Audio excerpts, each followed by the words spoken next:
Muito boa tarde, graça e a paz do Senhor Jesus. Que alegria receber você aí do outro lado dessa telinha para poder juntamente debruçarmos sobre a palavra de Deus nesta tarde. Eu me chamo Tiago Diniz, sou um dos pastores desta igreja e tenho uma missão aqui nesta tarde de compartilhar a sequência desse livro maravilhoso, dessa primeira carta de João.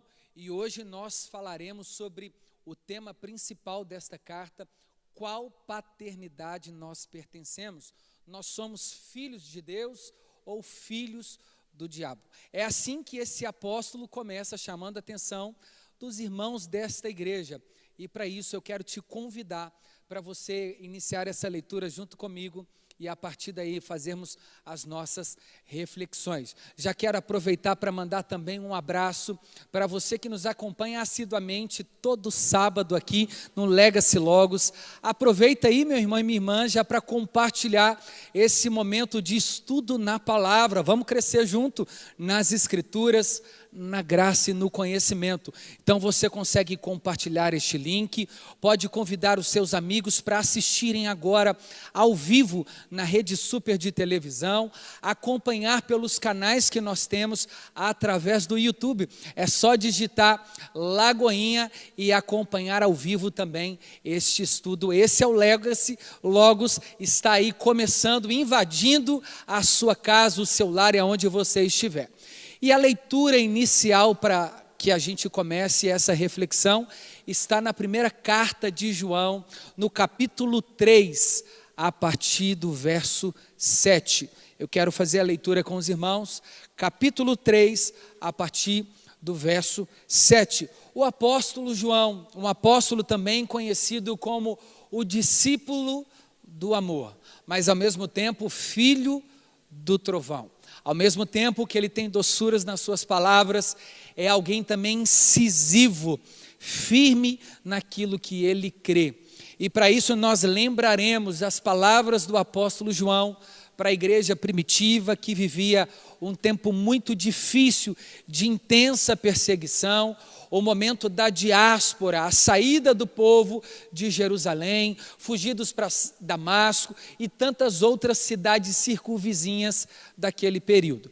E o apóstolo João precisa combater algumas heresias que se infiltravam dentro da igreja. E para isso ele escreve o capítulo 3. É a primeira vez que o apóstolo João fala acerca da paternidade. Ele trata os filhos agora como filhos de Deus. Irmãos, e falar que era filho de Deus era a mesma declaração que fez Jesus também ser oferecido aos romanos a pedido do Sinédrio. Ele foi chamado de blasfemador, porque dizer naquele período que era filho de Deus é se tornar coigual com Deus. E se tornar coigual com Deus é dizer que Jesus tem a mesma ou o mesmo poder do Pai, que eles pertencem à mesma natureza, à mesma pessoa, ou seja, a segunda pessoa da Trindade com os mesmos atributos. Isso escandalizou o arraial dos judeus e mais uma vez João percebe a importância de defender uma das doutrinas mais lindas do meu ponto de vista das Escrituras, que é a cristologia. Mas agora ele entra em um ponto muito importante. A gente precisa saber de quem de fato nós somos filhos. Nós somos filhos adotivos, somos co-herdeiros, nós nascemos de quem? De Deus, somos filhos da ira de Deus, somos filhos do diabo, porque vivemos em desobediência. É isso que nós vamos desvendar aqui nas Escrituras agora. Então abra comigo, verso 7, a leitura até o 10 do capítulo 3 da primeira carta de João, que diz assim. Ele começa dizendo: filhinhos, não se deixe enganar por ninguém. Aquele que pratica a justiça é justo, assim como ele é justo. Aquele que pratica o pecado procede do diabo, porque o diabo vive pecando desde o princípio. Para isso se manifestou o Filho de Deus, para destruir as obras do diabo. Verso 9. Todo aquele que é nascido de Deus não vive na prática do pecado, porque nele permanece a semente divina. E se não pode viver pecando porque é nascido de Deus, nisto são manifestados ou manifestos os filhos de Deus. Dos filhos de Deus. E os filhos do diabo é todo aquele que não pratica a justiça, pois não procede de Deus. E o mesmo vale para aquele que não ama o seu irmão. Me permita orar nesta tarde para que a gente tenha uma compreensão completa do que esse texto está querendo nos dizer. Pai, esta é a tua palavra. Muito obrigado, Jesus, por compreender que o Senhor divinamente inspirou a sua palavra a homens limitados, mas a sua palavra não é limitada. A sua palavra é inerrante, infalível, indestrutível é a palavra do Senhor. Ainda que passe os céus e a terra, a tua palavra permanece para todo sempre. Nós queremos extrair desse texto nessa tarde aquilo que nos apraz, aquilo que é necessário para uma compreensão e para que esta compreensão do Senhor nos torne mais parecidos com o Senhor. Porque temos a certeza de que não somos filhos do diabo, mas somos filhos do Senhor. O Senhor nos comprou, o Senhor se entregou, nos filiou, nos adotou. Por isso nós clamamos, Abba, Pai. Aquele Pai que é presente, o Emanuel, Deus conosco. Mediante esta palavra, nós oramos para que esta compreensão da paternidade nos aproxime ainda mais do Senhor e nos leve a viver uma vida para o louvor e para a glória do teu santo nome. Amém. Meus irmãos, vale lembrar que quando as cartas joaninas, é assim conhecido como as petrinas, as cartas paulinas, são cartas endereçadas e rápidas, são cartas sucintas, eles precisam ir direto ao ponto. Não dava tempo de tecer vários argumentos. A igreja vivia um momento de intensa perseguição. Eles precisavam destacar os pontos principais a serem combatidos. As heresias eram avassaladoras. Os seus expoentes judaizantes não tinham dó, eles queriam mesmo agitar com aqueles que eram conhecidos como do caminho. É por isso que João se levanta como uma fúria de uma leoa parida, para refutar os pensamentos gnósticos da época. E a gente precisa entender que enquanto João está escrevendo a sua primeira carta aos irmãos da diáspora, da saída, João precisa ter em mente que é necessário relembrar a sua filiação. É por isso que agora no verso 7, ele começa dizendo: filhinhos. Essa é a forma mais íntima de Deus tratando os seus filhos. Nós sabemos que os judeus, eles são o povo natural de Deus. Deles procedem a revelação geral e especial. Deles descendem os profetas. Deles são as alianças. Eles eram de fato filhos de Deus, mas não unicamente eles seriam apenas os únicos filhos de Deus a representá-lo nessa terra. Desde o princípio, em Cristo Jesus, nós já vemos o Cordeiro de Deus imolado, preparado antes mesmo da fundação dos tempos para alcançar os judeus e também os gentios. Os gentios já se tratavam como a escória do mundo, anátema, aqueles que não tinham Deus como pai, porque alguns judeus recusavam essa cristandade e irmandade com os gentios. Afinal, uma grande parte de judeu nem cria que Jesus era o unigênito de Deus enviado a nós. Por isso essa corrente chamada gnosticismo, que deriva de uma palavra chamada gnose, que quer dizer conhecimento. O que eles tanto pregavam a partir do gnosticismo, isso é uma teoria do primeiro século da igreja primitiva. Eles estão ainda emaranhados em uma corrente de vãs filosofias, principalmente as filosofias platônicas, que defendiam a ideia do corpo como sendo algo material, completamente distinto da ideia da transcendência. Eles não acreditavam que a matéria era boa, e de fato nós até os dias atuais também pensamos assim: o nosso corpo não é bom. E tudo que nós possuímos no corpo, ele tem aspectos da natureza caída dentro de nós. É por isso que nós percebemos claramente desde uma criança, os primeiros passos de uma criança, aspectos do pecado nela, o egoísmo. Ela não divide o lanche, ela precisa aprender com os seus pais a importância de dividir o lanche, não bater no coleguinha, aprender a ser educada e a respeitar os mais velhos e tantas outras coisas. Nós percebemos claramente, irmãos, que nós já nascemos após o pecado, dominados pela nossa própria tentação. E é isso que João vai retratar, para que ele comece a introduzir a paternidade pela qual esses irmãos fazem parte. Eles precisam entender qual é o pai que eles pertencem. O pai é o Deus eterno, soberano e justo, ou é o diabo, aquele que nos enreda em uma vida de pecado?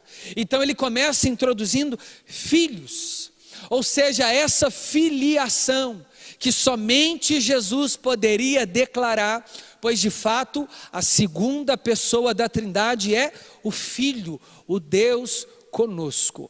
O profeta Isaías profetiza dizendo: o menino nos nasceu, um filho nos foi dado, e o governo está sobre os seus ombros. E ele também será chamado Maravilhoso, Conselheiro, Deus Forte, Pai da eternidade e Príncipe da paz.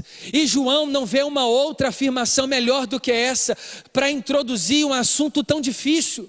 Ele primeiro passa o mel, ele primeiro apresenta a boa parte de que nos tornamos filhos em Cristo, co-herdeiros com Ele. Fomos adotados, fomos enxertados na videira, porque não somos os ramos naturais. Nós somos filhos por causa do Filho. Nós nos tornamos co-herdeiro por causa do herdeiro. Nós vivemos a eternidade com Cristo, porque Cristo decidiu viver uma vida terrena conosco. É por isso que João introduz dizendo: vocês precisam lembrar, vocês não são mais criaturas, vocês não são mais a escória do mundo. Muitos judeus estão dizendo que vocês não são filhos, mas eu vos afirmo, não só filhos, mas filhinhos. Ou seja, essa é a forma mais carinhosa e sublime de João demonstrar a filiação, em que eles possuíam filhinhos. Não se deixe enganar por ninguém. Meus irmãos, olha a importância de um pai praticamente dando conselhos aos seus filhos. Olha, não aceite nenhuma coisa ou presente dos estranhos, nenhum convite. Filho, preste atenção com quem você anda. É como se João estivesse aqui encarnando um espírito paterno. A ideia de que ele queria traduzir ou transliterar de uma forma minimizada o sentimento que Deus tem para com o seu povo. Não é uma relação equidistante, não é uma relação de cobrança, mas é um relacionamento de filiação de pai para filho. E se é de pai para filho, o pai faz de tudo para privar o seu filho de viver momentos de adversidades. E inclusive esse aqui agora, João sabe que ele está prestes a também viver algozes como os outros discípulos viveram. A essa altura o apóstolo Paulo já estava morto. A essa altura o apóstolo Tiago, o apóstolo Filipe, André, Mateus e tantos outros já estavam vivendo na glória com Cristo. Mas João precisa trazer a certeza de que nenhuma tentação viria sobre o povo se não fosse tentação humana, e mesmo assim eles teriam um escape. Mas eles precisavam se lembrar de que eles têm um pai, e pai é aquele que cuida, é aquele que protege. É por isso que essa é a forma pedagógica de João ensinar a igreja. Nada melhor do que um exemplo familiar. O pai de verdade é aquele que protege o seu filho, que ensina o seu filho o caminho correto. E ele diz: não se deixe enganar por ninguém. Os filhos precisavam entender que há uns que se dizem filho e que não são. Eles são lobos travestidos de filhos. Eles têm a aparência de filhos, mas não são os nossos irmãos. Na verdade, eles são lobos ferozes, traiçoeiros. Eles tentam tragar com as suas vãs heresias. E João sabe dessa responsabilidade que ele precisa inculcar no coração da igreja da dispersão, da diáspora.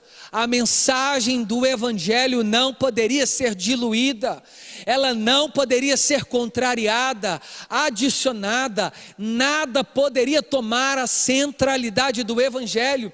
Por mais que sejamos filhos, não podemos proclamar atributos de Deus que não são reais, dizer verdades acerca de Deus e que Ele não disse. E isso estava acontecendo na região da Ásia, na qual João escreve esta carta. Os irmãos que estavam em Éfeso, outros que estavam em Tiatira, Sardes, Laodiceia, é ele mesmo que mais adiante vai ter a visão na ilha de Patmos. Irmãos, como é precioso nós entendermos isso. Nós não podemos ser enganados a qualquer vento de doutrina. Então quando você vê um profeta dizendo: ó, vem aqui que eu vou te revelar o CPF, a identidade, com quem você vai casar, irmão, corra disso. Não se deixe enganar, filhinho. Não corra atrás desse evangelho místico, ocultista, que não carrega Cristo como seu Senhor e baluarte, mas tem como protagonismo os seus próprios expoentes. Eles vêm sorrateiramente. É eles que tentam tragar as ovelhas de Cristo e fazem deles, ou tentam fazer, filhos do diabo. Eles são enviados das trevas. Eles têm os seus corações dominados pelo mal. Eles são anticristo. Eles têm uma mensagem contrária de Cristo. Ali é olho por olho, dente por dente. Eles não creem no perdão, na misericórdia, na verdade bíblica. Eles o tempo todo tentam tomar a centralidade. E o pensamento gnóstico era o pensamento de que eles acreditavam que se Deus é Deus e soberano, Jesus não pode ser Deus, porque Jesus tem um corpo material. E falar de Deus é falar de algo imaterial. E como algo imaterial pode habitar dentro de algo material, é impossível algo bom morar dentro de algo ruim. Como um Deus transcendente pode habitar em um corpo? Por conta de um pensamento dualista, a iniciar por Platão, um dos principais filósofos da época. E eles estavam bebendo sobre essa heresia. Isso daria margem para outras heresias. O docetismo, que só acreditava na divindade de Cristo e não na humanidade. Cristo talvez seja uma mistura de teofania, ou seja, Deus só aparece, Deus não existe na pessoa de Cristo. Irmãos, isso se é verdade, a mensagem da cruz é em vão. Se Cristo não é 100% homem e 100% Deus, nós não temos um substituto legal para propiciar o nosso pecado. Jesus não pode mediar a relação entre o Pai e nós, se Ele não é o próprio Deus, porque o pecado teve como consequência eternas. E somente uma justificação também eterna para propiciar o nosso pecado. A preocupação é essa: não se deixe enganar por ninguém, seja bereanos, esteja atentos. Nós podemos hoje, meu irmão e minha irmã, questionar tudo que qualquer pregador prega, desde que questionemos com muita graça nas Escrituras, respeito, com muita sabedoria, mas nós temos esta obrigação. Não está escrito, nós não receberemos uma nova doutrina. Tudo que precisamos já está aqui. Então nós temos que ter esse cuidado. Olha o que ele continua: aquele que pratica justiça é justo, Irmão, o que é praticar a justiça? Não é apenas guardar os mandamentos. Guardar o mandamento é parte da prática da justiça, mas nós não estamos sobre uma justiça ancorada na lei.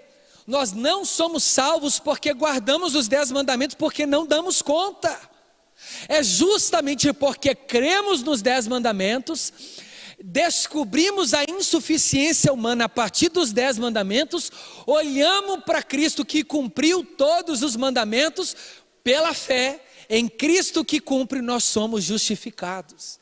É por isso que a nossa justiça, ela nos justifica, porque a nossa justiça tem nome e ela se chama Jesus Cristo, aquele que não tem pecado. Deus o fez pecado por nós, para que nós fôssemos feito justiça de Deus. É em Cristo Jesus que a justiça divina é satisfeita.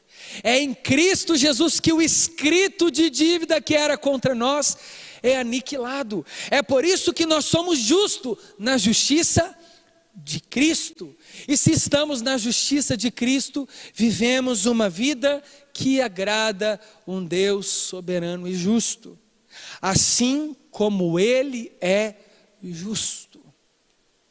Deus é justo. E quando Deus envia alguém para o inferno, é a sua justiça está sendo feita.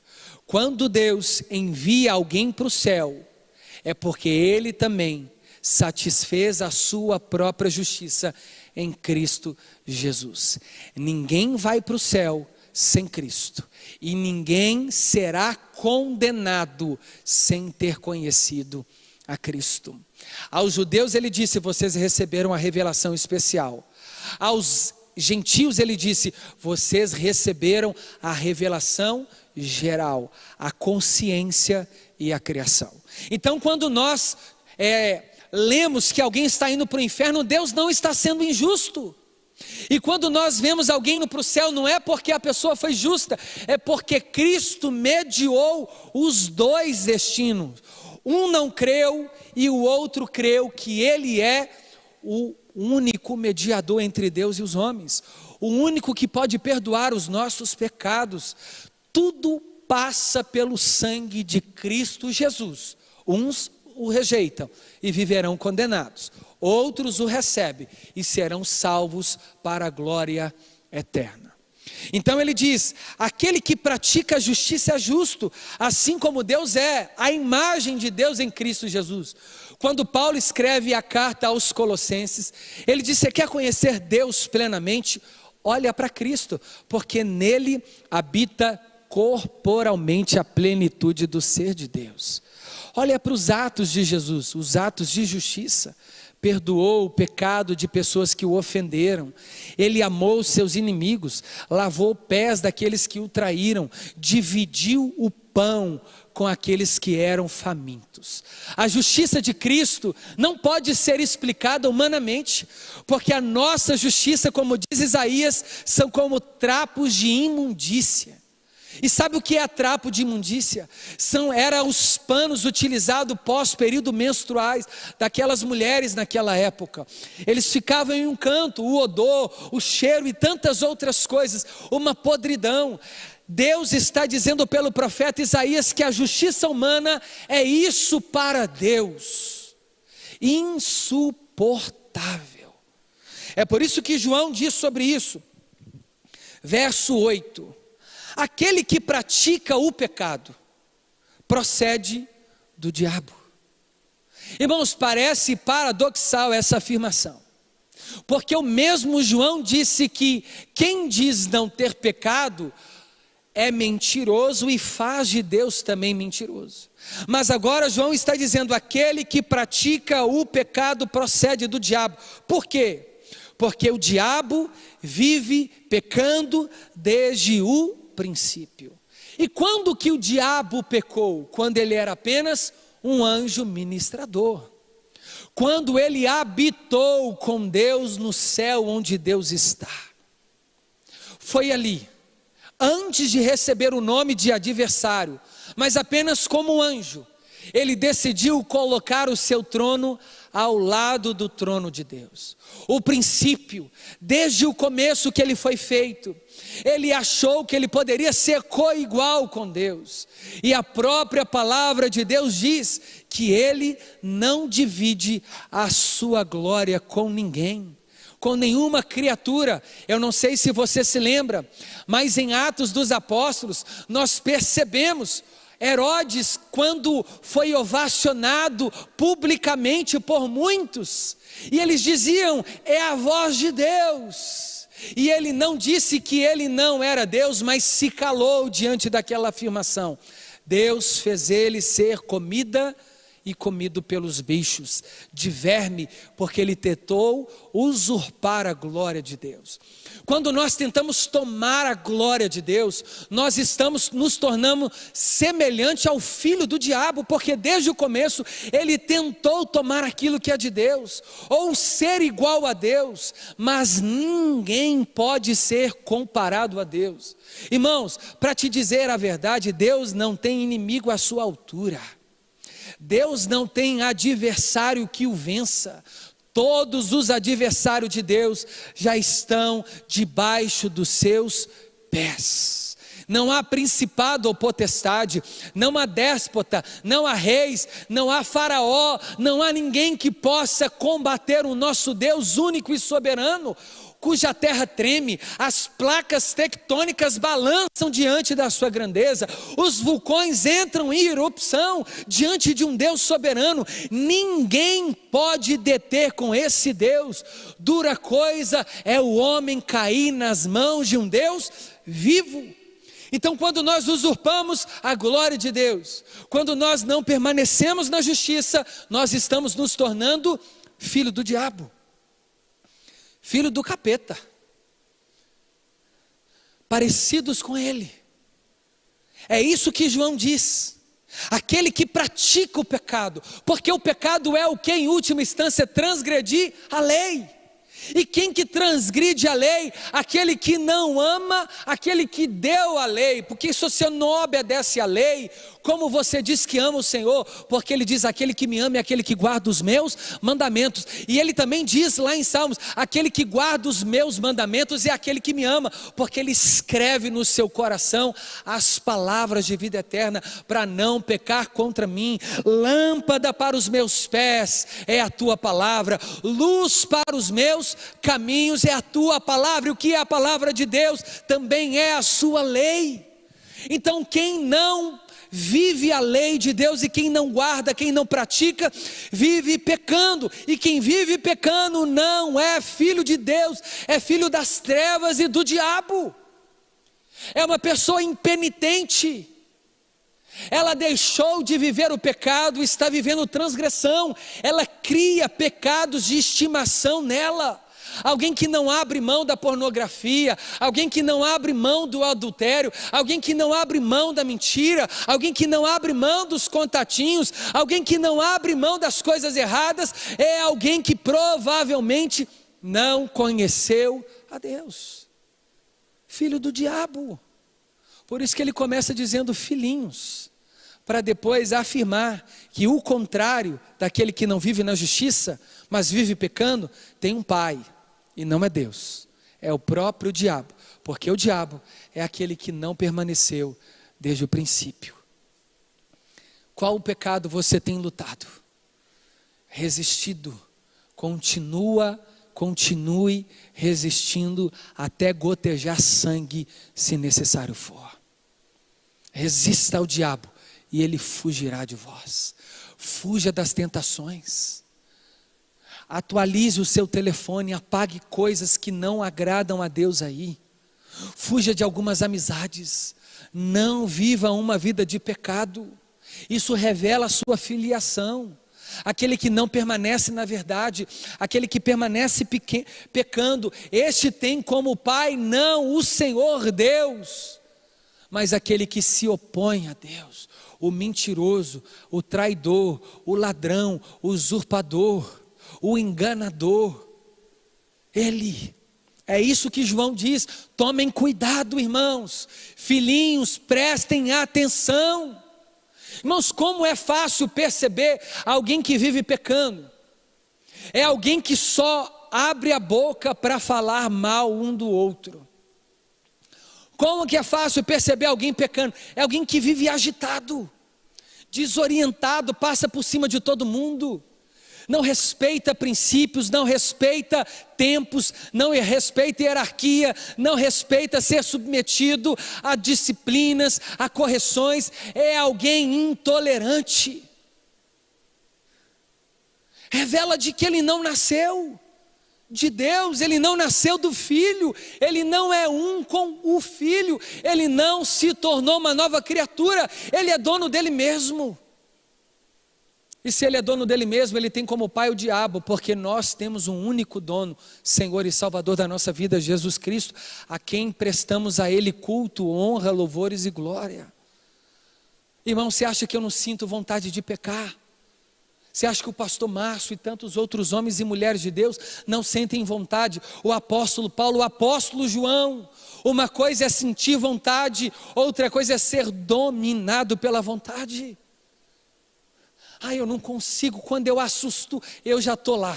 Não é quando você assusta não, porque você premeditou, porque você planejou, porque você deu voz, porque você deu ouvidos, porque você foi, porque você insistiu. O escape já havia sido dado e você ignorou os sinais, ignorou a palavra, ignorou a visão, ignorou as escrituras e foi. Mas se foi, volte correndo, se arrependa, porque um filho, por mais que ele tenha saído, uma hora ele volta. Olha o que ele diz, verso 8, parte B. Porque o diabo vive pecando desde o princípio. Para isto se manifestou o Filho de Deus, para destruir as obras do diabo. Quais são as obras do diabo? Já começou lá no Éden. Para ser bem sincero, começou no céu. Quando ele despenca, a pedido de Deus, o próprio anjo Miguel rejeita o próprio adversário do céu e ele despenca. Dali ele começa a atentar os homens. Foi assim com Eva, Adão, Caim e tantos outros. As obras do diabo é homicídio. A obra do diabo são guerras. A obra do diabo é inveja. Isso tudo são obras da carne, e essas obras da carne são reveladas porque esta carne tem um pai, e o pai da carne não é Deus, mas aquele que faz da carne escrava, o diabo. Irmãos, a carne não converte, por isso que há uma luta constante, que o apóstolo disse, que ele milita a carne contra o espírito. Por isso que nós teremos um novo corpo glorificado. Nesse mesmo corpo, ele será revestido de incorruptibilidade. Aí sim, a carne também será redimida. Porque até então, ela é dominada pela natureza caída. Ela deseja os deleites deste mundo. Irmãos, e pecar não é ruim. Ruim são as consequências. Porque se pecado fosse ruim, ninguém pecava. Se fazer sexo fosse ruim, ninguém fazia, mas fora do casamento é pecado. A verdade é essa e precisa ser dita aos nossos ouvidos. Os filhos do diabo fazem, praticam sem nenhum pudor, sem nenhum temor, sem nenhuma reverência. Os filhos de Deus, ainda que pecam, ou pequem, eles sempre estão se voltando para Cristo. Jesus, eu me arrependo, eu reconheço, eu preciso do Senhor, me ajuda, por favor. É por isso que é necessário combater o gnosticismo, porque é olhando para Jesus que nós temos a saída, porque Ele passou pelas mesmas e até maiores tentações que nós. E se Jesus não é Deus, como nós teremos um padrão a ser seguido? Não, Jesus é Deus, Jesus é 100% Deus e homem. Por isso que eu olho para Jesus e entendo que nele também habita tentações, mas ele não cedeu a nenhuma delas. Então eu posso ceder, porque ele disse: tende bom ânimo, no mundo vocês terão muitas aflições, mas eu venci o mundo, e ele nos deu um espírito que é maior do que aquele que está no mundo.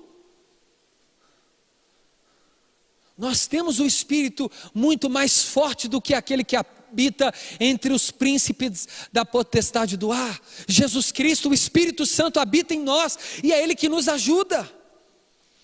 Então não dê desculpa. Se você está vivendo uma vida de pecado,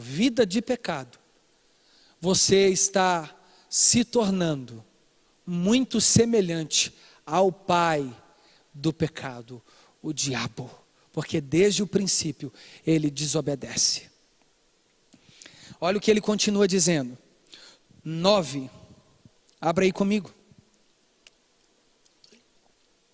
Todo aquele que é nascido de Deus não vive na prática do pecado. Irmãos, eu me preocupo com aquela mesma pessoa que de vento e polpa ela está confessando o mesmo pecado. Que bom que ela está confessando, mas que triste é o mesmo pecado de sempre, porque quem é nascido de Deus não vive nessa prática. É necessário rever os conceitos, os valores, arrepender, voltar ao início de tudo. É necessário saber onde está o coração, para que você saiba onde está o seu tesouro. Irmão, tem gente que não consegue ficar sozinho, e aí a desculpa é: pequei, porque eu sou muito carente. Mentira! 2 pecados, o da mentira e o pecado consumado. Porque somos carentes, mas temos o Espírito Santo dentro de nós que nos consola e que nos ajuda nas nossas fraquezas, que intercede por nós. Ou Jesus reina dentro de nós e nos habilita a fugir da tentação, ou o espírito do mundo é maior do que aquele que está dentro de nós, irmãos. Isso é verdade? Não. Jesus é maior do que qualquer tentação. José olhou para a mulher de Faraó e picou a mula. Foi embora, zarpou, irmãos. Ele não conversou com a tentação, ele não brincou, ele não foi até onde ele conseguiria aguentar. Irmão, se o seu problema é pornografia, você não pode viver nas redes sociais, infelizmente, até você ser curado. Mas tem gente que insiste.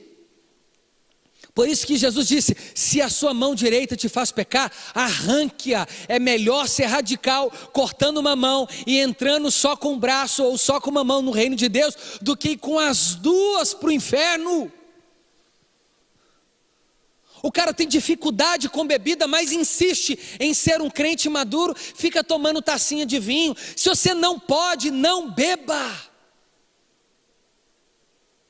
Não ande na roda de homens que escarnecem o evangelho. Não estou dizendo para você não pregar no meio deles, pelo contrário, mas começar a viver o estilo de vida. Se aquilo é o seu algoz, o seu espinho na carne, evite. Mas a gente não evita. A gente dá vazão para o pecado, a gente faz questão, a gente acha que a gente é forte, que a gente dá conta. Não damos, irmãos. O que corre aqui na nossa veia não é suco da Santa Ceia, é sangue.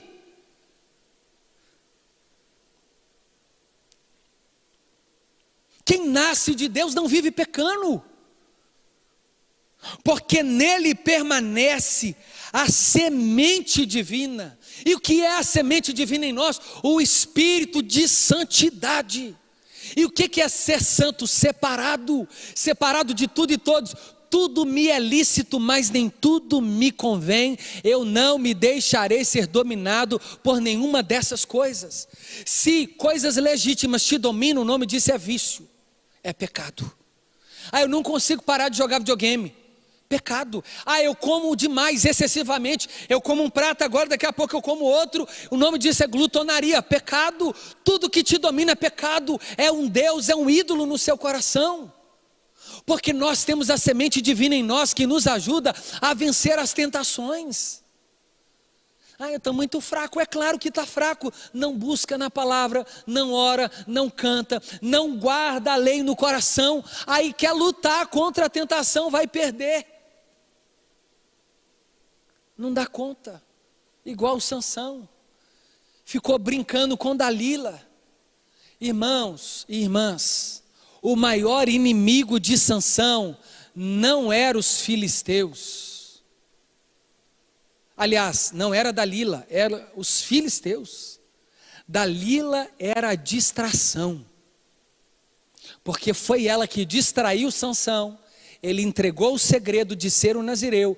E os filisteus furaram seus olhos, cortaram o seu cabelo. E ele perdeu a presença do Espírito Santo, que dava a força que ele tinha. A gente está se desorientando com as nossas tentações, as nossas dispersões, está nos tirando do foco. Vocês conseguem compreender a importância disso? E João sabe que aquela igreja precisa enfrentar os maiores algozes, e não era apenas o gnosticismo, e nem o docetismo, mas era o Sinédrio e Roma. Eles matavam os cristãos em praças públicas, jogavam eles dentro de caldeirões com águas ferventes, efervescentes. Eles eram despenados como uma galinha, por não negar a fé em Jesus. E para combater, era necessário criar no coração de cada um deles a certeza de que eles eram filhos. E como eles teriam certeza? Quando eles não eram dominados pelo pecado. Quando eles fugiam da aparência do mal. Olha o que ele continua dizendo. Esse não pode viver pecando porque é nascido de Deus. A Bíblia está dizendo aqui, irmãos, que não podemos viver pecando se somos nascidos de Deus. Não tem como, impossível, um crente viver pecando, procrastinando. Um crente viver com os mesmos pecados de 10 anos atrás. Isso está revelando que você não nasceu de novo, ou eu. Uma coisa é o nosso pecado, a gente lutar contra ele, abandonar o pecado. Daqui 10 anos, talvez a gente pode incorrer no mesmo pecado, mas na mesma semana, no mesmo dia, na mesma hora, não. Não podemos, irmãos, somos separados. Verso 10, para a gente chegar ao fim e fazer as nossas aplicações. Nisto são manifestos os filhos de Deus. Nisto que? Em viver na justiça, na prática da lei e não pecando. Todo aquele que não pratica a justiça não procede de Deus. Quando você vê alguém falando assim, eu não vou perdoar ciclano, ele não nasceu de novo.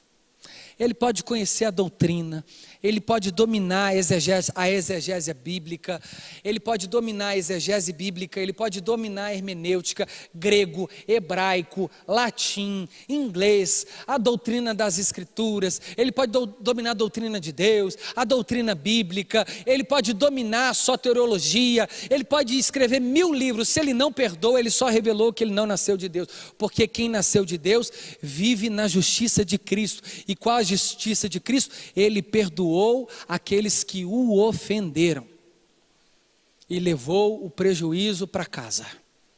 Ele se entregou por nós no madeiro e nós fomos perdoados de uma dívida impagável e não podemos perdoar uma dívida extremamente pagável.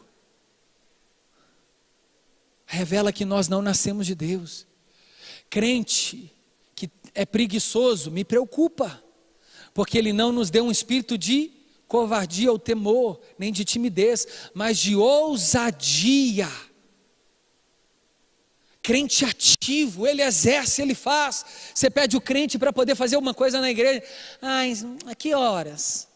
Eu estou tão disposto. Não sei. Irmãos, isso não só mostra que não nasceu de novo.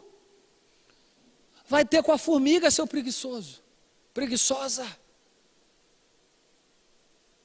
Amém? Olha só o que ele continua dizendo. Todo aquele que não pratica a justiça não procede de Deus. E o mesmo vale para aquele que não ama o seu irmão. Agora ele trouxe o segundo principal mandamento. O primeiro é amar a Deus sobre todas as coisas. E o segundo, semelhante a esse, é o seu irmão como a si mesmo. Quem não ama o irmão não nasceu de Deus. Sorry. Nós precisamos, I love you, brother. Amar o nosso irmão. Irmão, não é uma opção. Ai, sabe, fulano é tão antipático, mas é seu irmão. E você tem que amar sem falsidade. Irmão, você acredita que poderia haver dentro desta igreja separação entre os próprios irmãos? Óbvio, e isso aconteceu. Alguns foram enredados pela doutrina do gnosticismo, pelo docetismo, e começaram a rejeitar os irmãos em Cristo, a se oporem a Ele. Irmãos contra irmão. Revela que eles são filhos do diabo. Porque o primeiro irmão que matou o seu outro irmão se chama Caim, por inveja da oferta que Deus aceitou de Abel, o seu irmão.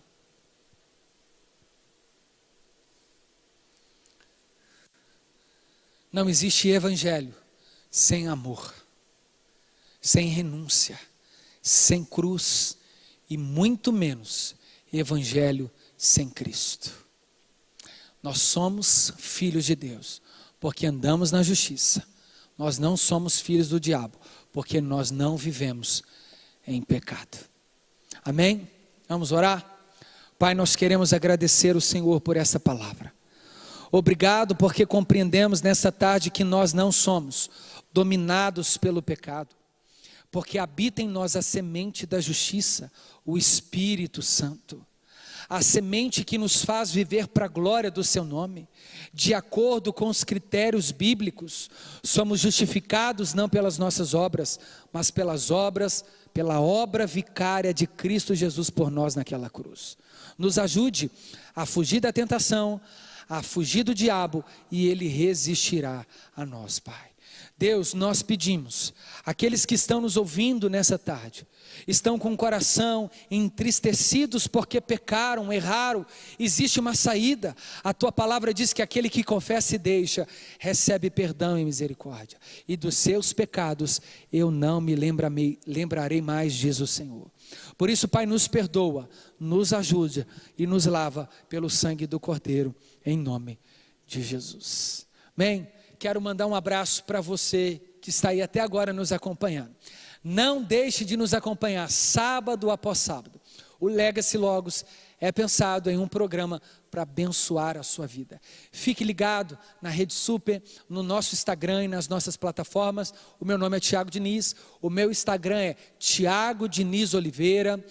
O Instagram do Legacy Logos é @Legacy Logos ou @Igreja Batista da Lagoinha, ou Legacy Jovens, somente aqui o Legacy da Matriz.